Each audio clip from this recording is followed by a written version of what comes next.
So please welcome Amrit Sandhu to the show. Welcome, Amrit. Oh my God, Ashley, it is such a pleasure to be here. Thank you so much for having me. It is such a treat. Thank you.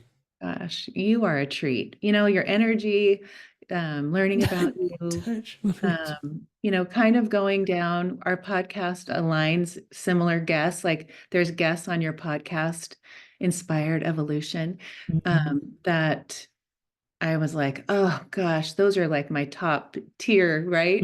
And so you would be someone that I would listen to. So it's been so fun to listen to your podcast and get to know you. And really how I wanted to start, because I was sitting here waiting for you, and I'm like, gosh, this is amazing that um, I get to have the conversation with someone like you that has had this journey and that inspires people. But I really realize, like, when we choose, because life is all about our choices, right? And I believe, and I know you do too, for the people that you interview, similar beliefs, that choose our parents. You chose to be born in India. You chose a father who was spiritual, a mother who was an entrepreneur, Mm.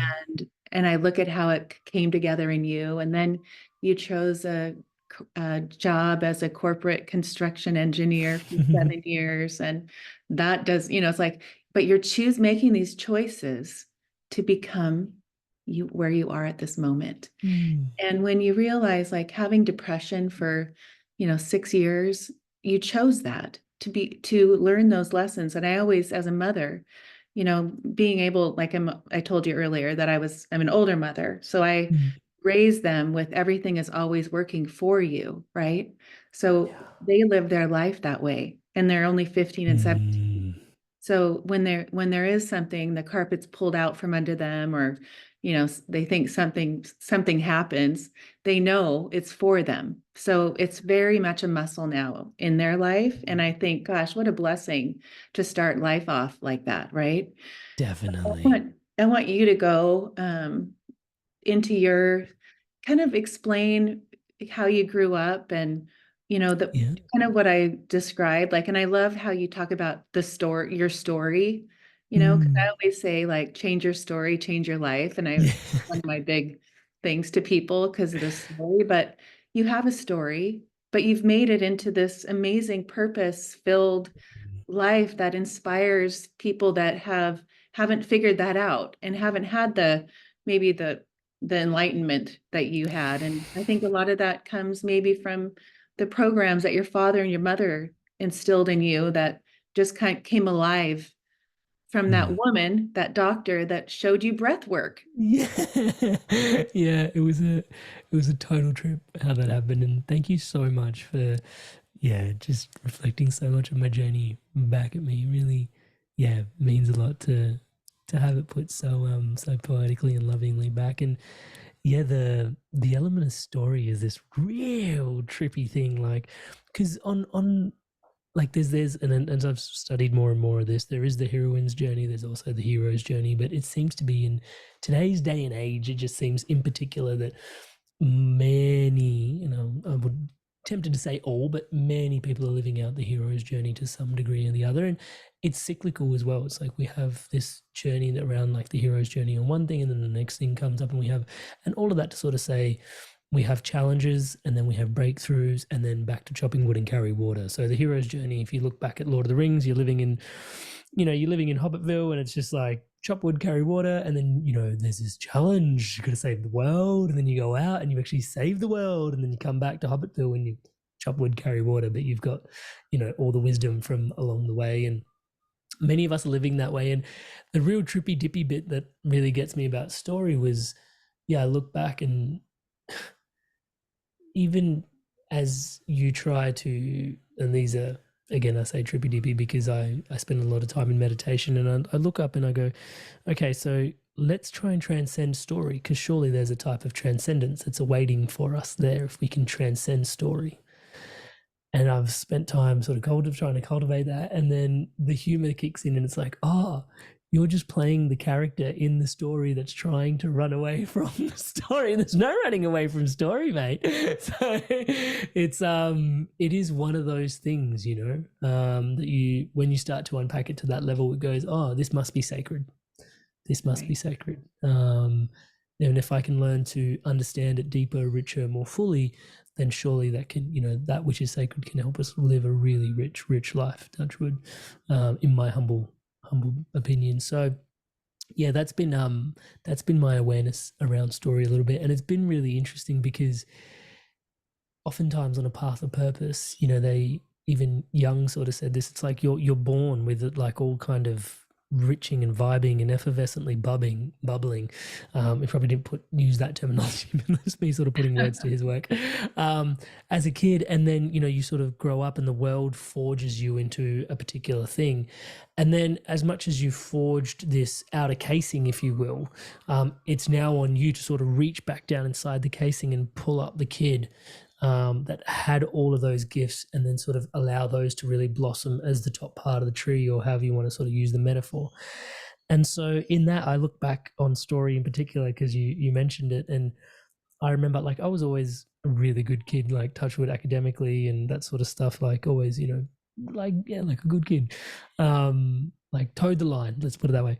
And then, but I remember I used to get into trouble because I'd be sitting like in the sandpit, and I'd be telling stories to kids, and we'd all be late going back to class because I hadn't finished the story. So I'd be like wrapping it up while we were all meant to be back in class, and teacher would come outside and be like, "Where are you?" And it's like, "Oh, I was telling stories." Like, "Amrit, you stop telling a story." And it's like, "Oh yeah," and so Like it's just really like interesting. fake, like what, make up stories or what? Yeah, just make up kids' stories, just made up stuff. Yeah, and I think some of them would be based on the stories that I had learnt at the time, and then I'd just be sharing them on. But yeah, it was just yeah, it was interesting to sort of see when I finally came to this path of like podcasting, coaching, speaking, and recognizing, like you said, change your story, change your life. I love that.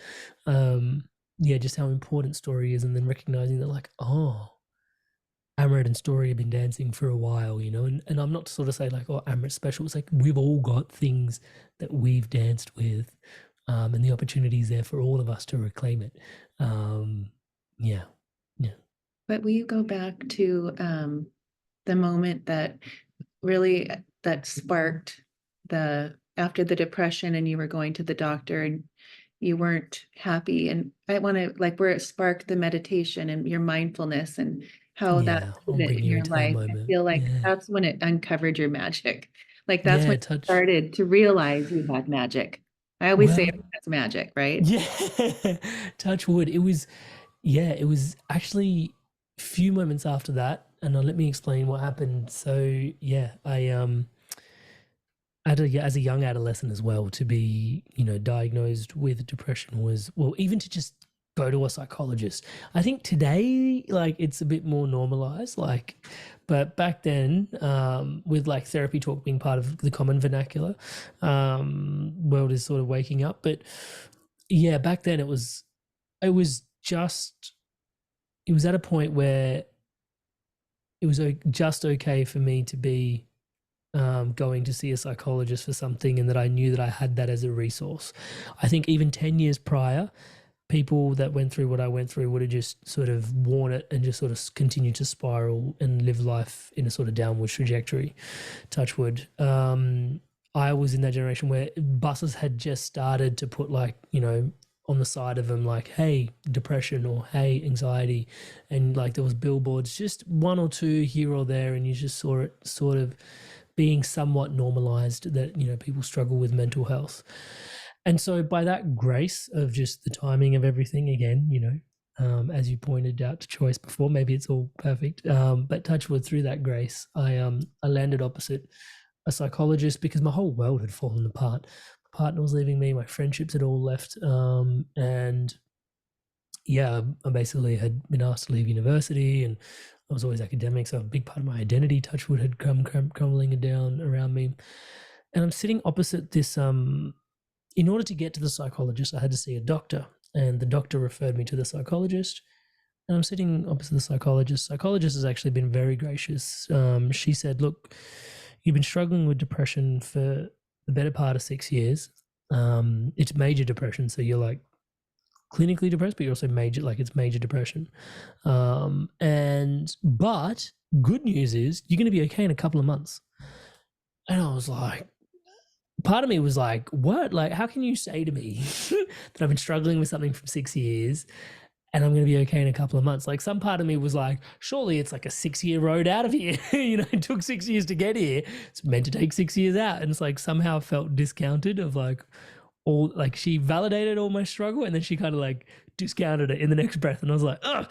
But she was right, and the things that she said actually now I look upon very fondly, because the two things she said was like, and I was like, and because I asked, I was like, how can you be so sure? Because I was in disbelief, and her response was, oh, because you know something's wrong, and you're here looking to change. And I remember like not really like taking that on board and just was like, oh, okay, yeah, that makes sense. Please continue. What do I do?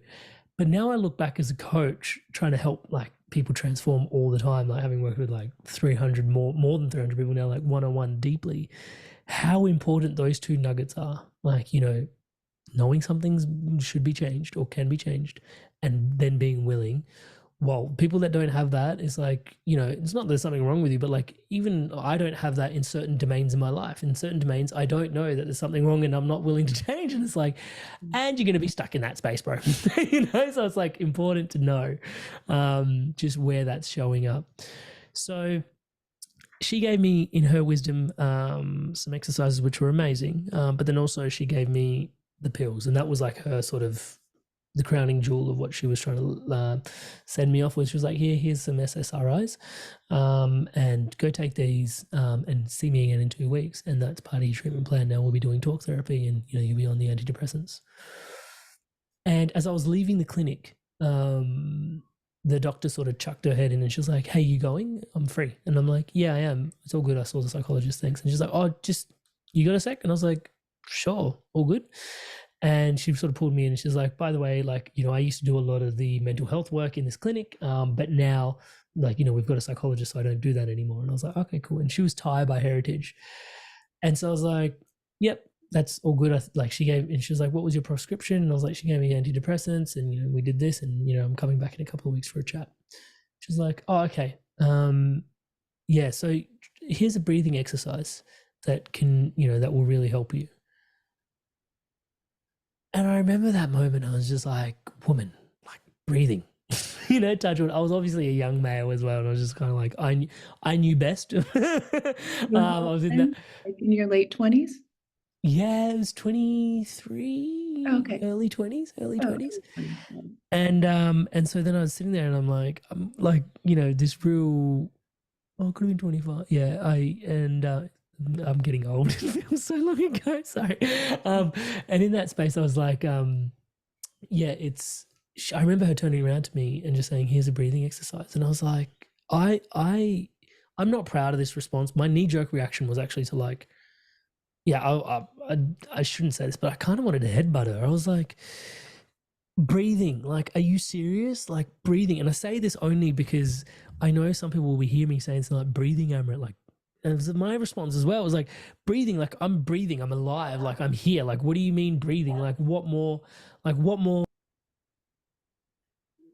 could there be to breathing, right? Like, it's like you're alive, you're breathing. And she gave me this breathing exercise, and it went, count your breaths, breathing in, 1, 2, breathing out, 3, breathing in, 4, breathing out, 5, breathing in, 4, breathing out, 3, breathing in, 4, breathing, 3, breathing out. I didn't notice. 2, breathing in, and 1, breathing out. And then just rinse and repeat, just keep going up and down. And so she wrote it down on a post-it note, and I was like, okay, sure, thank you. went to the pharmacy, fulfilled my prescription, and came home and took my first antidepressant. And it was amazing. Like, it was, oh my God, it was night and day. Like, I cleaned my room, I got stuff done, I was like able, I was out of the funk, and I was just like 4 hours of just like, and it was like the first pill I took, I was like bang, bang, bang, bang, bang. I was just, it was incredible. I took the dogs for, I did all this stuff, and I was just like, oh my God, this is incredible. And then 4 hours later, I came back down. Like, it wasn't really a crash. It was just I came back to where I was previously without the serotonin support. And I was just like, whoa, like how amazing, but also how it felt hazardous. Mm-hmm. Because it was like, this is an incredible feeling to feel so normal, if this is normal, if you call it that. But also how disconcerting that I have to live life on this roller coaster. Like, I'm not sure I'm really ready to roller coast like this, up and down and all around. And so I remember clearly looking, and this was the moment of magic, if you will, touch wood. There's two, and this was one of my moments where like I picked up the box, and I can't explain to you why, but I remember like literally the energy, like you could just pick up a box and throw it in the bin, but it was literally like this. The energy was like, picked up the box and was like, whoa, and just dropped it in the bin. It was like this. And I still, for the life of me, look back at that moment at times and go, how does a young man who has had his whole world fall down all around him after 6 years of, challenge, then make such a bold decision that the lifeline that's been prescribed to him, not buy it, and just go, I don't think this is the right way. There's got to be a better way. Like, what the, like, I'm not special, like, so touch wood, I look at myself and go, where did that come from? And so we talk about, moments of magic. That totally, touch wood, felt like a moment of magic when I look back. Because, yeah, if I had to put language to it, it'd probably be like, yeah, some part of me knew that there was a better path forward and knew that there was more. But that knowing, and that's one of my deepest fascinations, like that knowing, where there's like a really deep, because we talk, like on the Inspired Evolution podcast, we talk about intuition a lot, which is, yeah, I don't want to say intuition is surface. Like, I do feel like intuition is a very deep current to tap into for everybody. But then there's certain things which are like deeper than even intuition, which is like, oh, I know that in this lifetime, I just need to do that. Like, that's one of those. And that's like a knowing that we have. Yes. That knowing is one of my deepest fascinations. So, touch Mhm. wood, that was one of the moments of magic. And then just a couple of days later, I had to go to university where I'd been asked to leave, and I had to clear out my locker. And it was so anxiety provoking. And depression and anxiety are like, they're linked. They're one and the same. Depression is spending too much time in the past, and anxiety is spending too much time in the future. I'm grossly oversimplifying it. Some people do have a chemical imbalance, so touch wood. Some people, asterisks, Right. do need serotonin support through antidepressants, etc. But for many people, what I've come to learn is, spending too much time in the past is depression. Spending too much time in the future is anxiety, and just being in the present moment is this real antidote, safe haven, the power of now. It's a spiritual concept. It's it's everything. And so I struggled with depression, but then also anxiety is closely linked, because your mind has no relationship with the present moment. It's just consistently slipping one way or the other. And so I'm walking down university fearful that one of my colleagues or teachers or anyone will see me clearing out my locker midterm and going, why are you clearing out your locker? It's like, oh, I got asked to leave. And so I'm clearing out like all this stuff and walking with like this box full of stuff, and I can feel palpably like the walls are like, and I can feel the anxiety. I didn't have languaging around it. I didn't know it was anxiety at the time. Now I know, but it just felt so constricted, constricted. And by some grace of God, and this is the magic moment, in the back of my phone, I had a clear cover at the time, and I had put the doctor's, the Thai doctor's breathing exercise on the back in the post-it note. And again, my values are connection, contribution, celebration. So they've always been that. So I would always call people to sort of get me through the tough moments, and we didn't have social media back then. So I'd spend like an hour on the phone with a friend. So I pulled out my phone to call someone just to sort of escape the present moment, if you will, as my crutch. And I had the breathing exercise written on the back, and I did it. And I was like, 1, 2, three, and oh my, with each breath, the walls moved further of the corridor, felt further and further apart. And I was just like, it literally was palpable. Like the wall and this till the corridor just became so spacious in its width. And it wasn't even like, it was probably like 2 meters wide, 3 meters wide. And I was just like, what? Because I totally discounted that breathing exercise as being anything. And in that moment I saw it and I just tried it. I was just like, oh, whatever, I'll just try it. And as I tried it, everything started to shift. And I was like, okay, I don't know what that was, but that was awesome. And then that was like this moment of magic, and I became hooked on this breathing exercise, and I would do it every morning. And then I started to really start to realize, oh, this is mindfulness that I'm engaging in. Started reading books like The Happiness Trap, The Mindfulness Effect, and started going into that. And then, I started realizing, oh, mindfulness is just a form, not just a form, but is a type of meditation. And then realizing that my dad had been meditating his whole life and I'd witnessed him do it, so I didn't feel so out of reach. Similar to how you said your kids are like, they know like everything's for them. It's not in the way, it's on the way. I had that meditation from my father and I was like, oh yeah, if my dad's been doing it, I can just sit for an hour every day. And so that opened me up to the world of meditation. And the rest, as I say, yeah, literally is history. When I share it from stage, I say, meditation reconstituted my life in every way. And so when when I think of my journey on this podcast, it's 4 years and, in the 200s. And I look through, I can look back as you can and see your growth, right? Like you can see who you Mm. into, and you can really, that's like your story of your expansion. Don't you Mm. agree? Oh, significantly so. And my whole life, I don't I don't share this enough, but my whole life, actually, I was like, since being about a teenager, like late teens, I was actively looking for a vehicle. As soon as I got into personal growth, it almost seems a little bit, but even prior to that, I was looking for a vehicle. And people talk about this in like entrepreneurship. So it's like an entrepreneurship vehicle. It's like something that would, sorry, not a car. I just realized I was just saying vehicle. It's like I've been looking for a car. That Shelby Mustang. No, I was looking for like something where I could put myself in it, and it would take me places. And I tried heaps of things with like all these different things in the past where, yeah, like one of them was like early on, one of my closest friends like got into MLM marketing. He was like, oh, there's heaps of growth here, lots of relationship stuff, and you'd be really great at this. And I tried it and it really didn't resonate because it was like monetizing connection, and connection for me is like, it's not that you shouldn't monetize. Anyway, there's like a whole thing in there, but nonetheless it didn't resonate is probably all I should say. And so many different things where I was like, oh yeah, I'm looking for something where I can give myself to and it will give to me. And for most people, like that feels like education. For most people, that feels like business. There's lots of different things and avenues in there. But none of those really landed in the way that I wanted to. Like, even though I did an education, I did well, it was just like, this doesn't feel like it's my vehicle, right? And I haven't really stepped into the thing that's really me.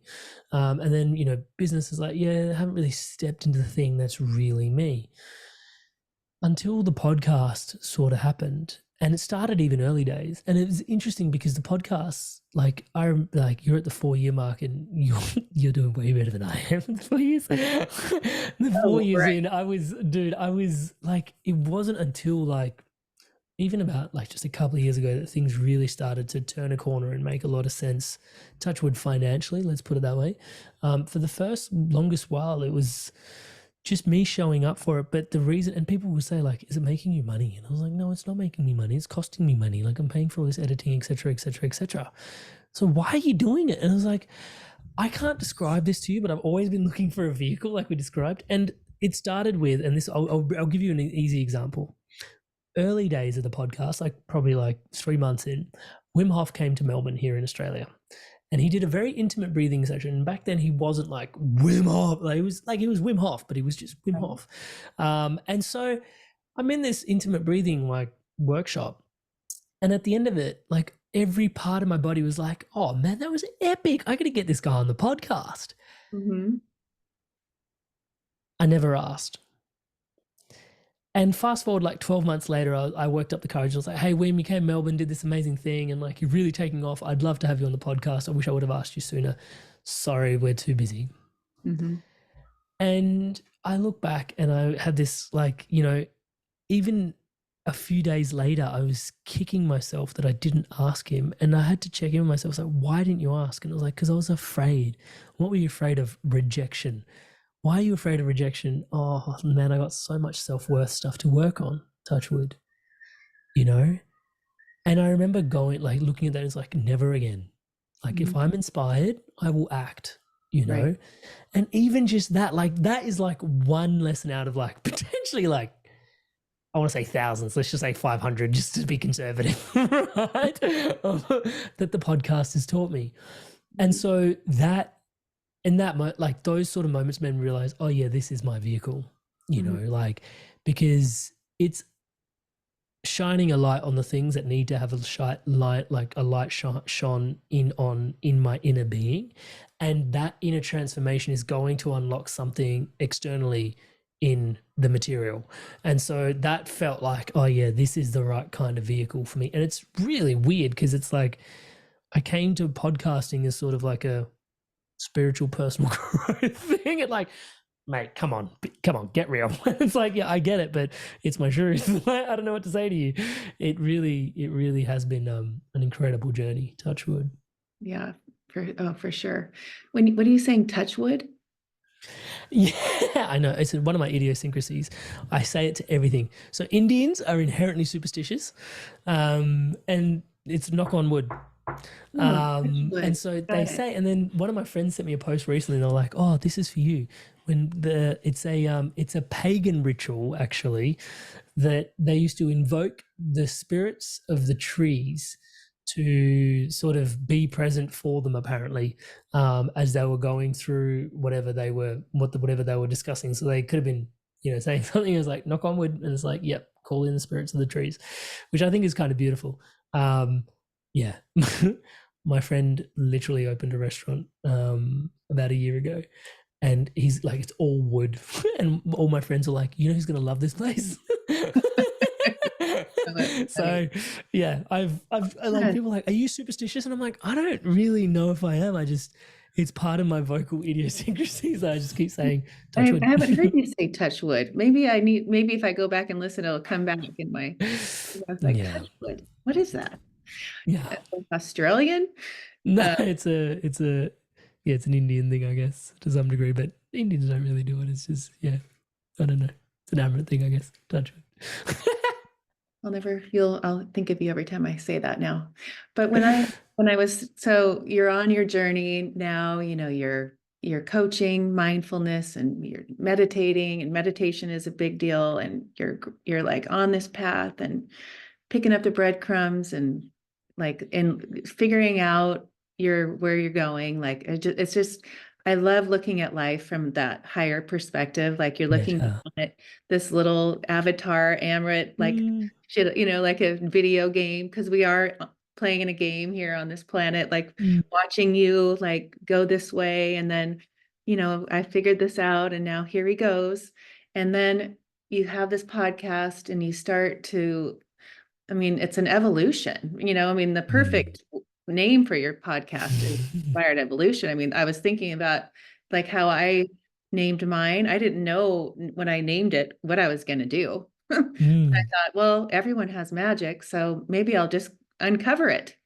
Yeah. But when then I'm looking at your the way the things that are important to you, that you're passionate about, like showing people like values. That's part of my program. I Mm. teach teenagers and parents, and that evolved from this podcast because it was in 2020 during COVID, right when it started. All the kids were Mm. in quarantine and they needed help, and they heard me talking just because I love parenting, and they're like, "Can you help my kid?" And so that was that word. So when you say like, when you hear that, get that inspiration, you got to go. You've got to Mm. take a step. And you don't know if it's going to take you right or left. You just got to go. and keep, moving forward like you did. I don't know why Mhm. I'm doing this podcast, but I'm just going to keep going. And I never have missed an episode. And I Mm. and that's just my personality. It's like when I love something too, I love it. So I'm not going to miss a week. And I Yeah. remember getting to like episode 17 and going, "Oh my gosh, there's like a percentage of podcasts that don't make it to that, right? I Yeah. made it Yeah. past there." Yeah. But so you teach values, I teach values to these children. So that was one Mhm. of the core things in my program. But when I see that it's in yours and that like my word for the year is connection. And Yow! I'm like, gosh, Amrit, you and I have like my values are so in alignment with yours. Yeah. But I always like D Martini, like he's Mm. like, I use his way of understanding that too. And I know you've interviewed him a couple Yeah. times, Yeah. A but few times. Yeah. explain values and why that really piqued something in you that you needed to really explain to people. Like this could be this is your compass, really, Oh, right? yeah. Okay. Let's go there. Oh Let's go. boy. Let's go. Let's go all the way there. So the first time values was really a thing was when I was sitting with opposite that psychologist in that very first meeting as well, because she called me out. Um, One of the things she said is you need to adopt honesty. And I remember looking at her and I was like, that is exactly what's wrong with everything that I've been living lies upon lies upon lies. Like everything's just been this smoke game, this massive smoke and mirrors. And I didn't realize that there was any other way. I thought everybody was operating from a similar operating system, which was like they were just faking it till they made it. I thought that was just how everybody did it. And she was like, no, they're not. And you don't have to either. You have to adopt honesty. And I'd love to tell you as of that moment going forward, I was just forever honest. No, it was a skill. Like it took but she had shone a light and it was so, and this is probably a big part of why I do coaching because things come to light. And then after the session, it was like I could see, like, even though I'd be like actively saying something that wasn't congruent to the truth, I'd be saying it and then I'd be like witnessing it. And I'm like, oh, that's what we're talking about. That's where we need to work. Like, don't do that anymore. And so that was huge because up until that point, we talk about growth mindset a lot, and I'm conscious it's a big part of your work. Like, so for me, it was like up until that point, I was fixed. And it was only after that point that where she was like, "Oh, you can install honesty." I was like, "You can install or you can adopt about like I can change my operating." Like, whoa, I can go through firmware upgrades. Like, this is really interesting. And so we worked on honesty. Now, it was an important value to shift what was going wrong at the time, but it wasn't my highest value, as I slowly discovered down the line. Which actually, yeah, we can discuss the dynamic nature of values, which is why it was sort of being suppressed amongst all the other values. I was looking for connection, so I was being dishonest, built, and then it was this negative spiral because it was because I was building inauthentic connection, looking for more connection, being more dishonest, and it was a very, yeah.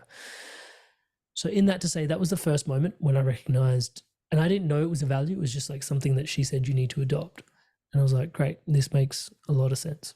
And then fast forward, even having had the revelation from installing that as a value, but again, not understanding what values work was back then.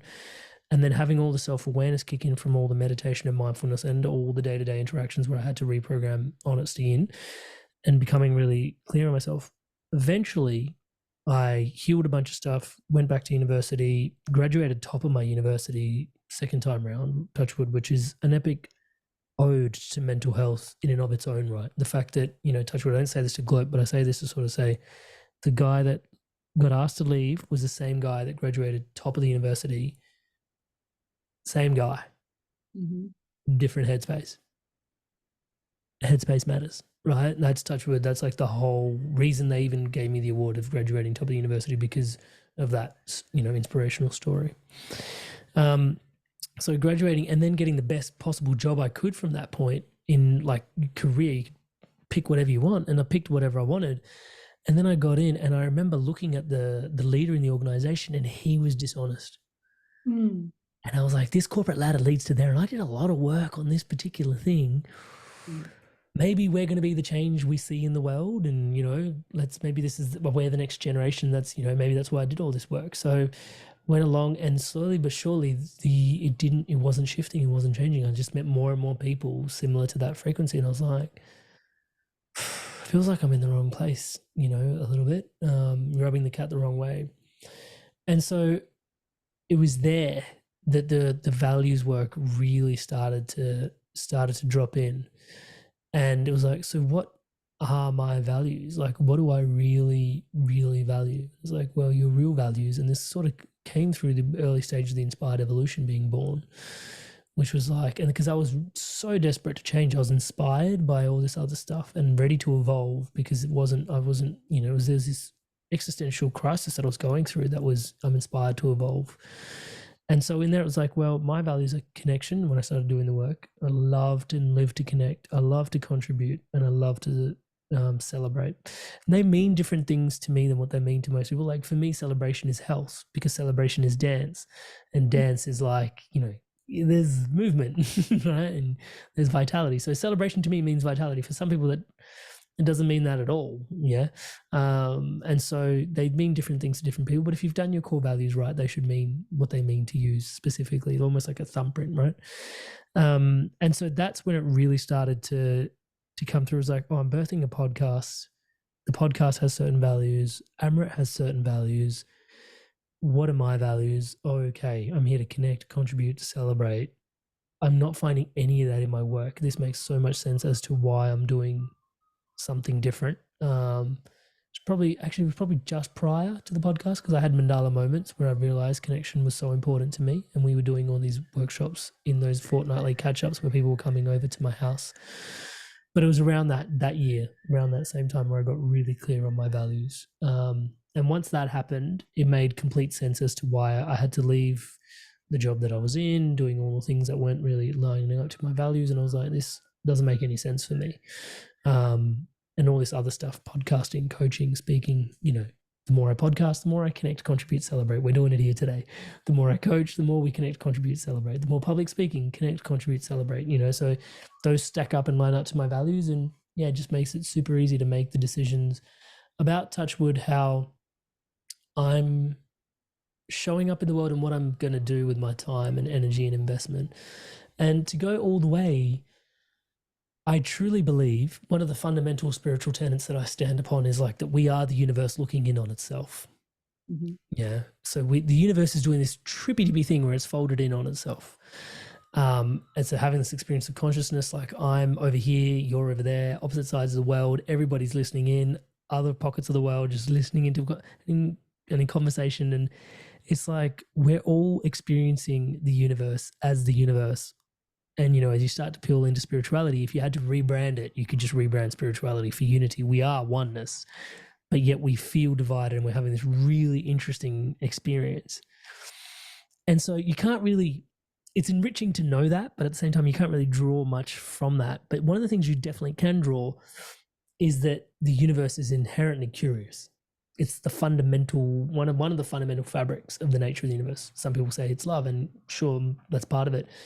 Maybe that journey for self-love requires an inward look upon oneself to see oneself, to be able to love oneself. I don't know. But the curiosity is this real rich vein of like, I am the universe looking in on itself. I must be inherently curious. So your curiosities from that place, from like that deep spiritual place, not what society's told you should be curious about, by the way, or your family's told you should be curious about, by the way, but like your inner innate curiosity sitting in the sandpit telling stories, right, as a young kid. Touch wood, those are sacred, because the universe and life is sacred, right? And those are the truest expressions. And so from there, in order to check in with whether your curiosity points that you've got are society generated, family generated, familial, environmental, or whether they're truly you, again, values is this other sacred tool that you can use. You go back in and you go, hey, look at me in the sand. Let's just use me as an example in the sandpit. Am I connecting? Am I contributing? Am I celebrating? Right. I love it. right? And so it's like, yeah, your values are true there, and your curiosity is around storytelling. Your curiosity is around sharing wisdom. Your curiosity is around, like, and it just continues to grow. From there, the whole journey of purpose opens up, and I'll explain that succinctly. Once you've got 3 or more curiosity points to ping amongst each other. So for me, let's take the podcast, for example. It's like spirituality, mental wellness, sharing, spreading ideas, even just, like I'm into this kind of like equipment and stuff like that. So like media. And so there's like 4 or 5 things that are sort of got these like interest points, sort of 4 to 5 curiosity points bumping off each other. But the formula, I'm an engineer by background, is you just need 3, right? But 3 or more, as soon as you have that, sparks start to sort of come off these curiosity points. And if you can cultivate the key word there, so curiosity, cultivated amongst 3 or more points, gives you a passion. That's literally what a passion is, right? So it's like, like really nicely painted hot rod cars that are only raced on the weekend, like weekend racing, nice painting, hot rod cars, right? That's an example of like 3 curiosity points. You've got a passion. Yeah. So it could be any 3 things. Yeah. One of the biggest challenges we find where people go to purpose is like they've got a curiosity and they're immediately like, I love coffee, I'm going to build a coffee business. And it's like, and then after a while, they didn't spend the time to figure out if they've got enough passion around it, and it just falls flat, and they've built themselves either a job that's really successful, but it's still a job and they hate it, or it's like it falls by the wayside and they feel like they failed because it didn't really work out, but it was never going to, touch wood. So the key thing in there is to cultivate your curiosities, right? And once you start cultivating them, you fill up this cup of your passions, which I now call it a chalice just because it sounds more spiritual, but it's a cup. Fill up your cup. This is what they're referring to. You got to fill up your cup of passions. And the more you cultivate your curiosities, the more you fill up your cup. And your job mostly, and people go, how do I live a more passionate life with my values? It's like, remember your values and your curiosities, right? You use your values to discern that your curiosities are your sacred curiosities, right? And so from there, boom, you're in. You're now cultivating your passion. And as you cultivate that, after a certain point, like I was hosting people in my living room every fortnight for 12 months, still kind of going on to some degree. And people come over every fortnight and we just shoot the shit on philosophy, spirituality, philosophy. People like, do a podcast, please. And it's like, oh, but the cup was overflowing so much that from the overflowing cup, people will ask you to serve. And when you get from passion, cultivating curiosity, to passion, to serving others, you've now got a purpose.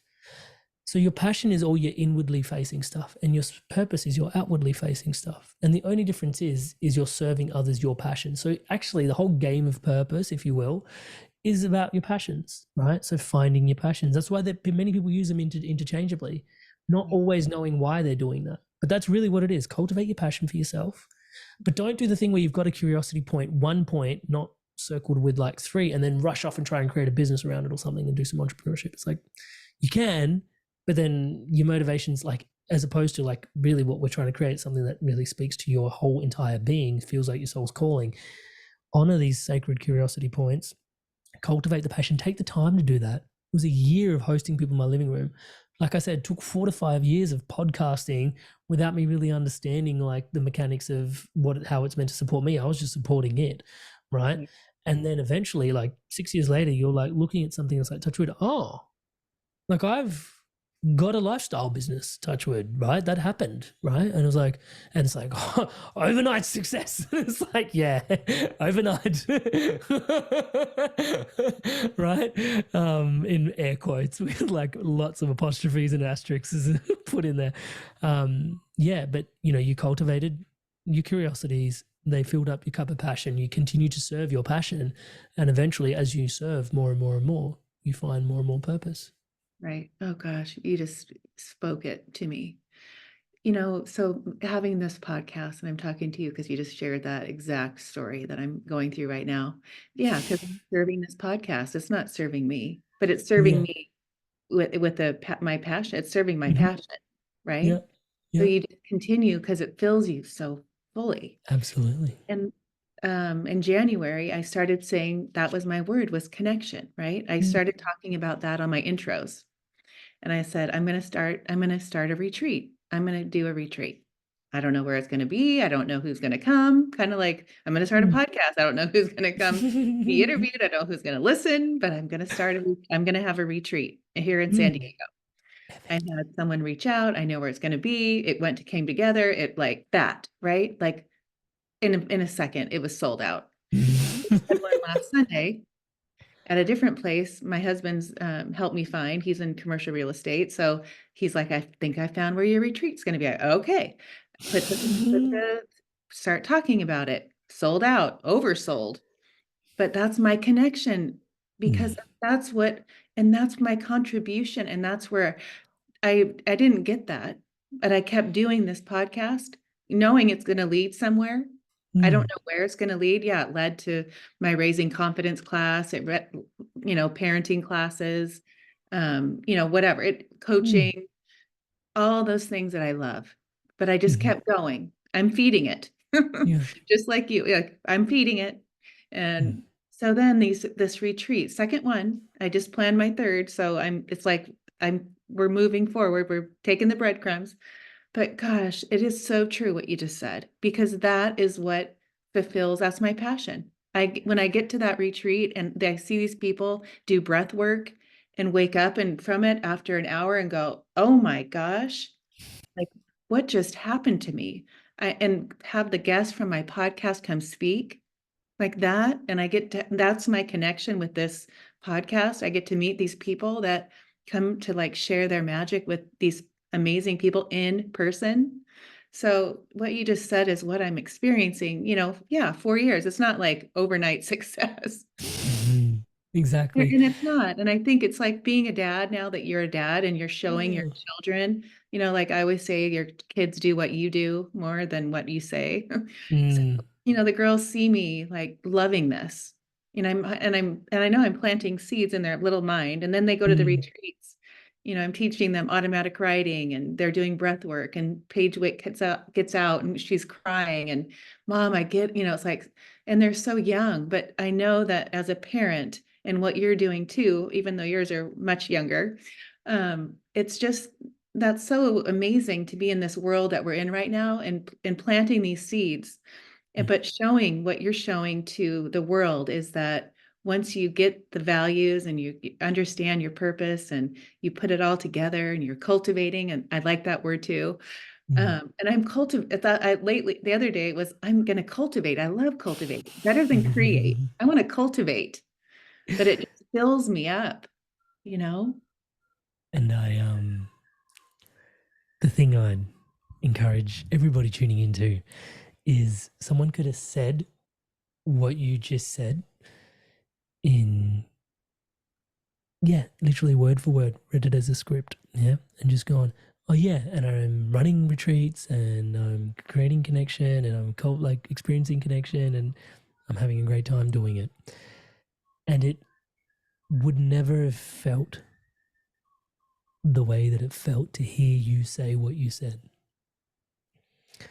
Because there are the words, but then it's really the feeling and the essence of really what it means to you, and words are just sitting on top of that, and you're communicating the energetics of it, the energy of it, the feeling, and all of that, and it yeah, it's so incredible to feel into that, as you're sharing it, just how alive, this the work is in you. And it's like, because you and like I said, anybody could have said that, but the aliveness is something that I also just get super nerdy nerdy on. But it is right, you palpably, and I encourage people to just rewind like 5 minutes and just go back and hear, just how alive those values and what you're feeling, really is in your system, and just the passion that's there. Like, it's incredible, isn't it? Touch wood.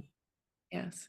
I was listening to Mike Dooley today. You interview him, and I've Yeah. known, for years. I mean, since The Secret, Yeah. 2006. I remember Paige was born that year, and I would read that book and watch the movie.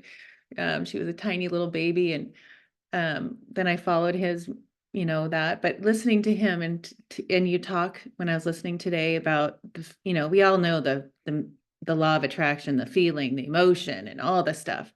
But when you really understand, like it is that emotion and what you feel and this passion about life and like being there and like, oh my gosh, it's already there. If when you're like that, you've already created it if it's in your mind, Mm. like I've already see what's coming. I just need to keep that vision.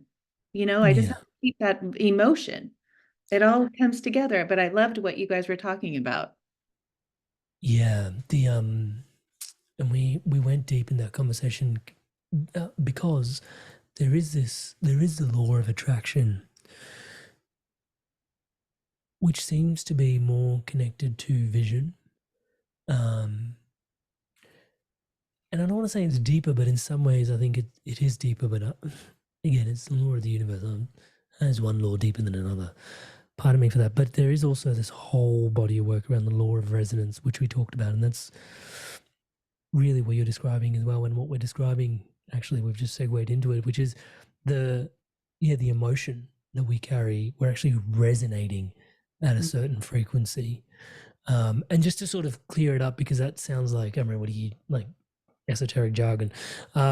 It can, like, let's just say, um, trying to manifest, like, let's just say a retreat space. Let's just use that as an example, right? It's like with a vision, you're like, yep, I can see the retreat space. Law of attraction, sometimes it's easy to sort of visualize it. Not easy to visualize it, but it's easy to, once you've visualized it, to then feel like, oh, I need to call that in. Like I want it.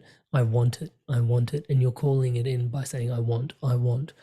But the frequency of I want a retreat space, I want a retreat space, I want a retreat space, I want a retreat space, I want, as I'm continuing to say that, if you feel into it, it's synonymous with I lack a retreat space, I lack a retreat space, I lack a retreat space, I lack a retreat space.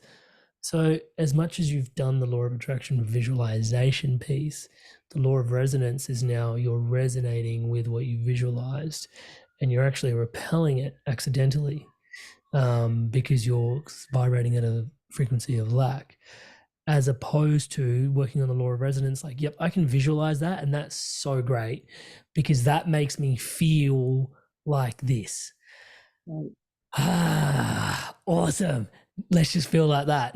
And then that will come, Exactly. visualize, set and forget.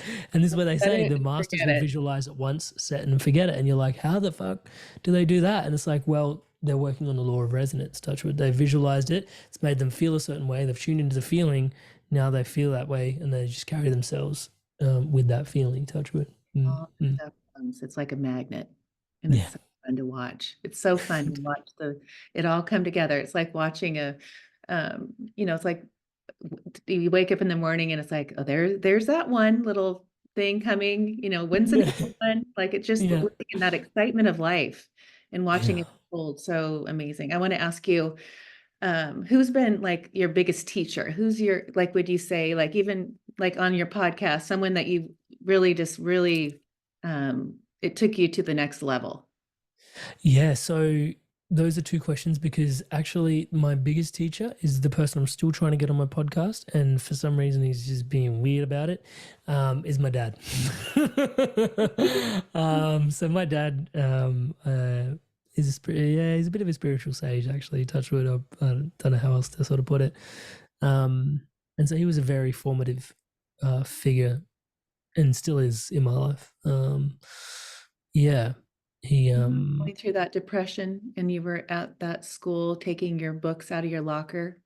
Was mm. he part of that? Like, was he there, right there helping you? How did he, as a dad? Yeah, so no, so because we were an immigrant family, they poured their entire love into my education, which is also why I was academically good because I was always looking for their affection through the academics, right? There was this like there was this love, but they were doing the best they could with what they had, so they had sort of migrated to afford this opportunity, and they poured these opportunities into their son, Touchwood, and yeah, so in that time he that like a lot of their life was occupied with working to avail opportunities.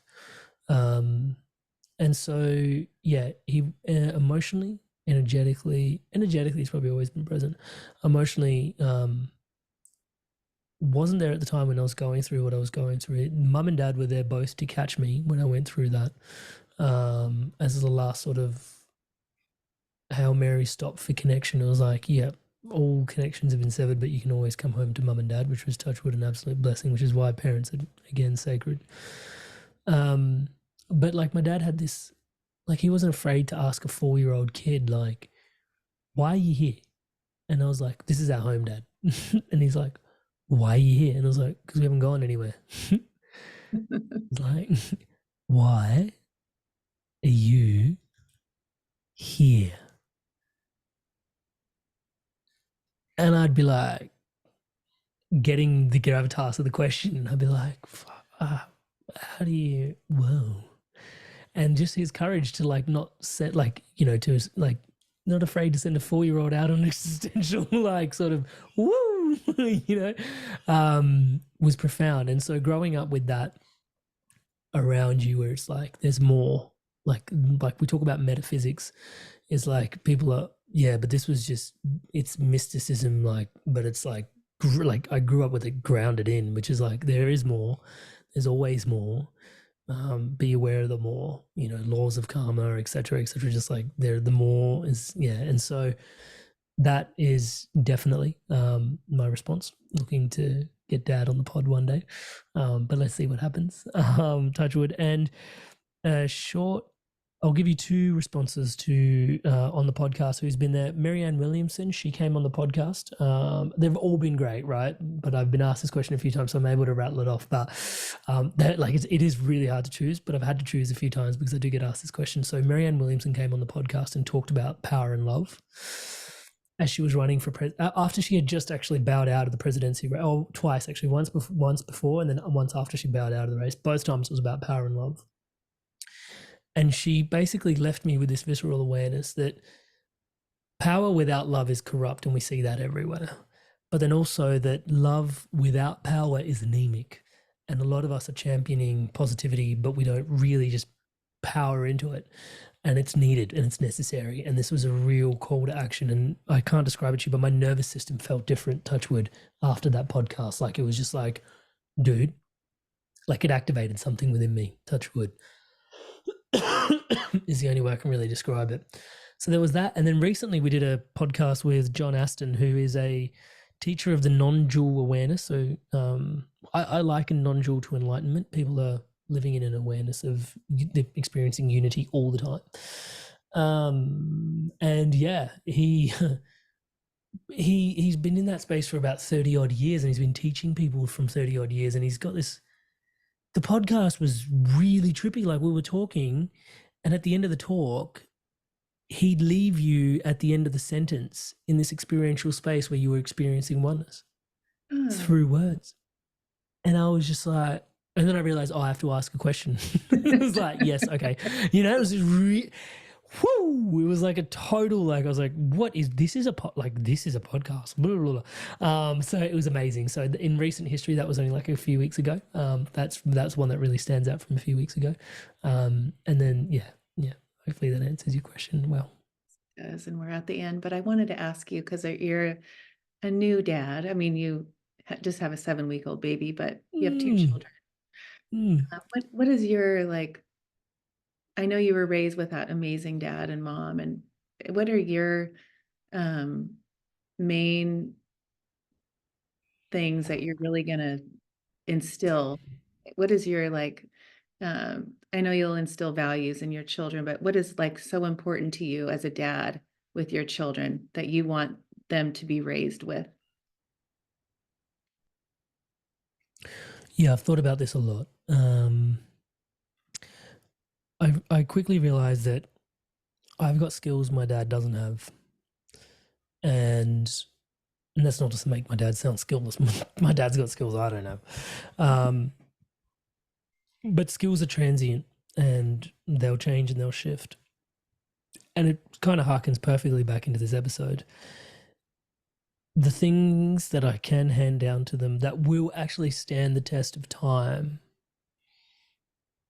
no matter where they are, even after I'm gone, touch wood, are actually values.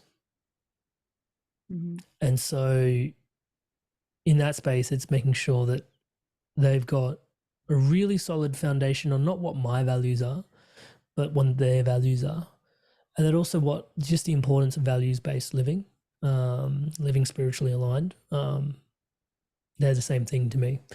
And so making sure that they've got really robust values, like even the way I operate my business, it's like like everything's based on good humaning, you know, like it doesn't make sense to give a refund, like, you know, it doesn't make sense to do it, but like, why wouldn't you? If we were good people doing good in the world, we'd just be, there wouldn't be scarcity, there wouldn't be, just do it. So those values, I think, are what we can hand out. I think it's even more important now more than ever, facing the sort of technological advances that we are, because skills are going to be like, YouTuber wasn't a career like 15 years ago, I think. And now here, you know, we are making a living off it. Touch wood, it's pretty trippy. And so I'm like conscious with AI, like that's going to only accelerate for my children. Like they're going to go through, you know, my generation, I think they said we had 7 careers or something. And, you know, they're like our next generation, God knows how many, what, 30 or something? I don't know, like a career a year or something. I don't know. I'm just speculating. But the key thing that I think will stand the test of through all of that is like, okay, do you have really solid and robust values? Because I think that's really what separates. That's not what the machines can replicate, is the human value system. Yes. You know, now I'm ahead of the game in the age with my children, and I talk a lot about, you know, as a mom, well, um, you're when they're little, you're programming them, right? Like you hope that they're getting what you're saying. You know, Mm, they do what you do, right? So everything I do, I know they're watching and all this stuff, right? yeah. Now, Amrit, they're in their teenage years, and all I can say is they got it.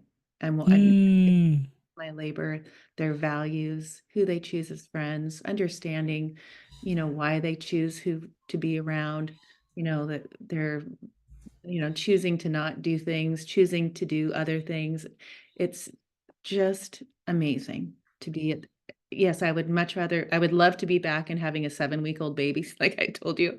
mm, But now that I'm here and I see that when you do the work and you have that intention as a parent to instill these values in these children that are going out into this world, that is a world that we don't even know what it will be like to next. I mean, it changes so fast with this mm, technology that that's all they've known. You know, it's just like so, but to have those values is like I can't like you, like that's the thing. Like I just it's so amazing to see as a mom now. mm. And it just gives me like the biggest feeling of like this full love of like, oh, you know, you never know what they're going to talk about in their childhood. Yeah. Not the child only gets one, you only get one, but you want it, you know, you never know that you hear the story of my childhood, Mm, but both will have a different one because they have yeah. different perspectives. But to know that we're at the end of it and Mm, to know that, oh, wow, like it's a what a beautiful story in my mind. yeah. It's Yeah. amazing. I love that. So, I love that. anyway, Thank you. I've loved meeting you. I've loved having this conversation, and now we have another friend in Australia. Yeah.